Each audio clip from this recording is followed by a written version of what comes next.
Assalamualaikum warahmatullahi wabarakatuh. Perkenalkan, nama saya Sofia Nisa dari kelas 1B Gizi. Di sini saya akan menyampaikan tentang makalah yang saya buat.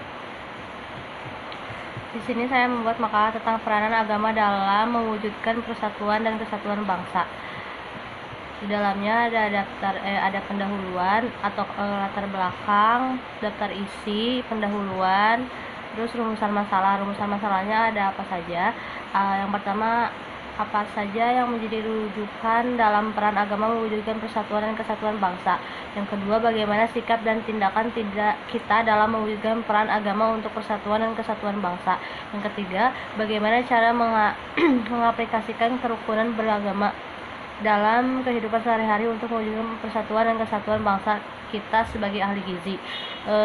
Selanjutnya ada tujuan. Yang pertama, dalam mengetahui sikap dan tindakan apa saja yang bisa kita amalkan dalam mewujudkan persatuan dan kesatuan bangsa. Yang kedua, mengetahui dan mengedepankan kerukunan beragama dalam kehidupan sehari-hari untuk mewujudkan persatuan dan kesatuan bangsa. Selanjutnya di bab 2 ada pembahasan. Pembahasannya adalah tentang sikap dan tindakan dalam menghadapi 3 tantangan ke depan dalam mewujudkan persatuan dan kesatuan bangsa. Keberagaman agama di suatu sisi cenderung melahirkan perpecahan di kalangan umat beragama. Di sisi lain, persatuan yang didorong oleh sikap saling menghargai dan perbedaan yang ada. Pluralitas agama di Indonesia memiliki tantangan dan peluang bagi ketuhanan bangsa. Tantangan besar pluralitas bangsa ini adalah kecenderungan konflik yang bersumber dari truth claim atau klaim kebenaran masing-masing kelompok keagamaan. Sementara peluang pluralitas adalah sikap toleransi masing-masing penganut agama yang menopang keutuhan bangsa. Berkembangnya pemahaman dan pengalaman keagamaan yang berlebihan melampaui batas dan ekstrim sehingga malah bertolak belakang dengan esensi ajaran agama.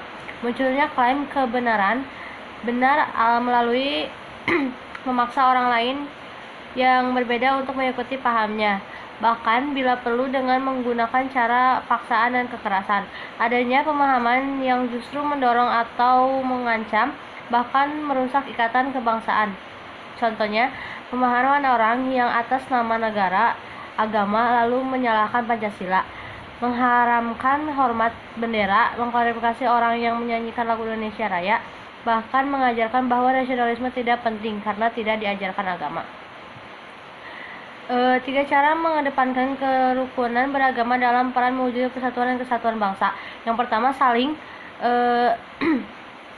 tenggang rasa, saling menghargai, toleransi antar umat beragama, karena dengan begitu persatuan dengan kesatuan bisa mengatasi seluruh perbedaan dengan penuh kesabaran serta kesadaran. Yang kedua, saling mengasihi, saling membina serta saling memberi dalam kehidupan di lingkungan bermasyarakat. Juga bisa membangun persatuan dan kesatuan saat sedang melakukan kegiatan. Ketiga, tidak menonjolkan perbedaan, menjauhi perkelahian dan pertentangan.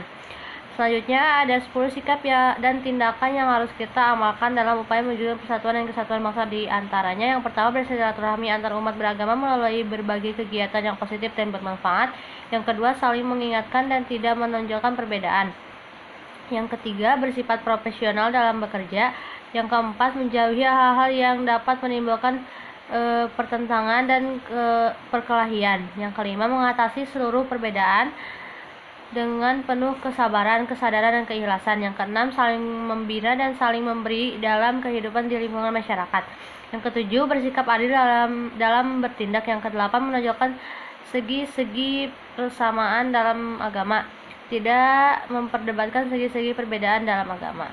Yang kesembilan, melakukan kegiatan sosial yang melibatkan para pemeluk agama yang berbeda. Yang kesepuluh, mengingatkan pembinaan individu yang mengarah pada terbentuknya pribadi yang memiliki budi pekerti luhur dan akhlakul karimah. Yang selanjutnya adalah ayat-ayat Al-Quran dan hadis yang menjadi rujukan dalam mengedepankan kerukunan beragama dalam peran mewujudkan persatuan dan kesatuan bangsa.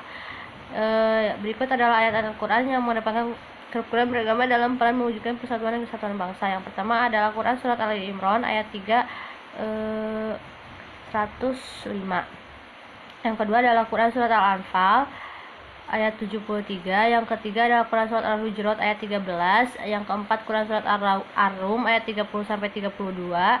Yang kelima Quran Surat Ali Imran ayat 19. Yang keenam Quran Surat Ali Imran ayat 103. Yang ketujuh Quran Surat Al-An'am ayat 159. Yang kedelapan Quran Surat Al-Anfal ayat 1. Terus yang kesembilan adalah Quran Surat Al-Anfal ayat 46. Yang 10 adalah Quran Surat Al-An'am ayat 153. Selanjutnya adalah cara mengaplikasikan kerukunan beragama dalam peran mewujudkan persatuan dan kesatuan bangsa. Yang pertama, di dalam keluarga.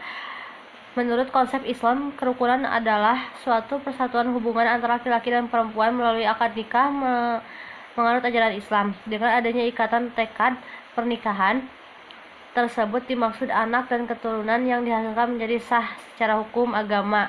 An-Nur Rahim Faqih 2001. Cara mewujudkan persatuan dan kesatuan di lingkungan keluarga adalah sebagai berikut. Yang pertama, menghormati kedua orang tua dan membantu jika sedang di dalam kondisi kesusahan. Selanjutnya, bisa menghadapi pendapat anggota keluarga, tidak memotong pembicaraan ketika ada anggota keluarga yang sedang berbicara, mengetahui keberadaan dan kedudukan masing-masing anggota keluarga.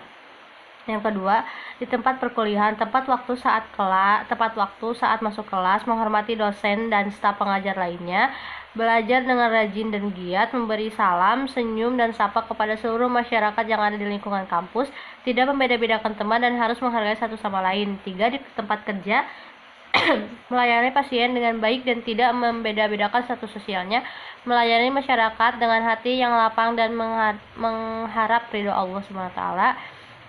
Yang ketiga, tidak bersikap rasis terhadap rekan kerja. Terus selanjutnya, yang keempat, mengutamakan kepentingan bersama di atas kepentingan pribadi. Yang kelima, saling menghargai, menghormati, dan bisa menerapkan sikap toleransi kepada sesama. Yang keempat, di poin keempat, di lingkungan masyarakat. Yang pertama, bersilaturahmi dengan masyarakat melalui kegiatan yang positif, menghargai dan menghormati apabila terjadinya perbedaan pendapat antar masyarakat, tidak rasis dan tidak mengharapkan sikap toleransi dan tidak menerapkan sikap toleransi pada semua masyarakat, menjauhi segala perbuatan yang dapat menimbulkan perkelahian dan pertentangan, saling membina dan saling memberi dalam kehidupan di lingkungan masyarakat, serta sikap adil dalam bertindak. Dan yang selanjutnya adalah penutup. Di dalam situ penutup ada kesimpulan, saran, dan daftar pustaka. Mungkin cukup sekian. Terima kasih. Mohon maaf bila ada kesalahan. Assalamualaikum warahmatullahi wabarakatuh.